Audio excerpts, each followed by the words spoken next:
Assalamualaikum warahmatullahi wabarakatuh.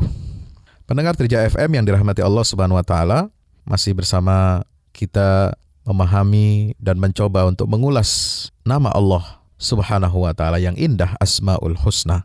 Kali ini nama Allah yang harus kita teladani, yang harus kita hadirkan dalam kehidupan kita ini adalah Allah Ar-Razzaq.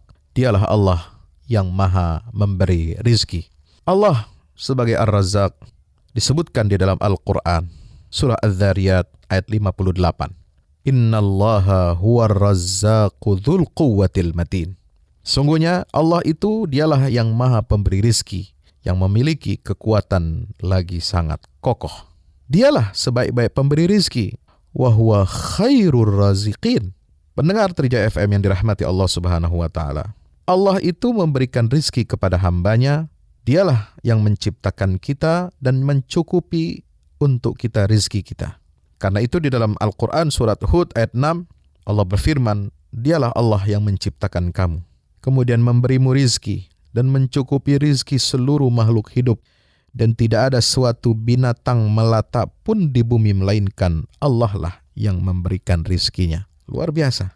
Allah yang mencukupi seluruh rizki makhluknya. Berapa banyak binatang yang tidak dapat membawa atau mengurus rezekinya sendiri. Allah lah yang memberikan rizki kepadanya dan juga kepadamu. Coba bayangkan.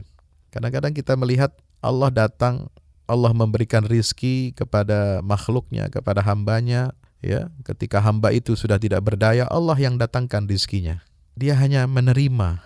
Dia tidak menuntut, dia tidak mencarinya. Luar biasa. Dialah Allah Ar-Razzaq. Ya, ketika makhluknya tidak berdaya, binatang, tumbuh-tumbuhan, makhluk hidup termasuk manusia, ada kalanya mereka mencari penghidupan, mencari rizki, menjemput rizki Allah. Dan ada kalanya ketika mereka diam pun, ketika mereka tidur pun, Allah tidak pernah lelah dan tidak pernah lupa untuk memberikan rizki nikmatnya kepada kita semua.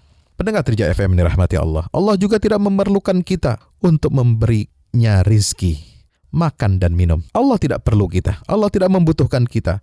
Tapi kitalah yang memerlukan dan membutuhkan Allah Subhanahu wa ta'ala. La nas'aluka rizqan nahnu narzuquka wal 'aqibatu littaqwa. Surah Taha ayat 132.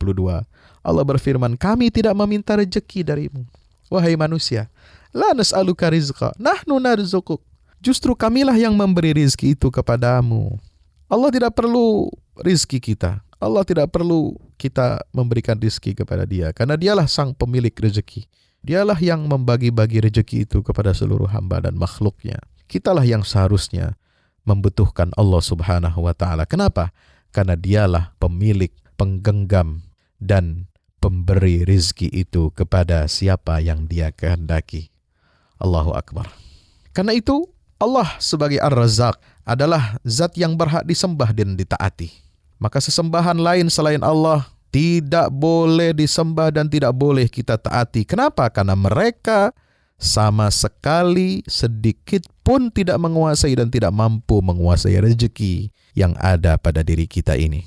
Inilah yang menjadi sebab mengapa mereka tidak berhak untuk disembah dan ditaati oleh manusia. Dalam surah An-Nahl ayat 73, Allah Subhanahu wa ta'ala, mereka itu menyembah selain Allah, sesuatu yang tidak dapat memberi rizki kepada mereka sedikit pun dari langit dan bumi, dan tidak berkuasa sedikit pun. Subhanallah. Apakah kita tidak malu? Apakah kita tidak merasakan hina bahwa kita ternyata masih menyembah selain Allah, padahal yang kita sembah itu tidak dapat memberikan rizki kepada kita sedikit pun dari langit dan di bumi, dan mereka tidak berkuasa untuk mendatangkannya kepada kita? Tidakkah kita malu kepada Allah Ar-Razzaq dengan cara kita seharusnya menghambakan diri kepada Allah, mentaati semua perintah-perintah Allah Subhanahu wa ta'ala, karena dialah yang telah memberikan rizki kepada kita? Dalam surat Al-Ankabut ayat 17, Allah Ta'ala berfirman, sungguh yang kamu sembah selain Allah itu tidak mampu memberikan rezeki kepadamu. Mintalah rezeki itu di sisi Allah. Fabtaghu indallahi rizq. Sembahlah dia. Fa'buduh wasjudu lahu. Sembahlah dia dan bersujudlah kepadanya.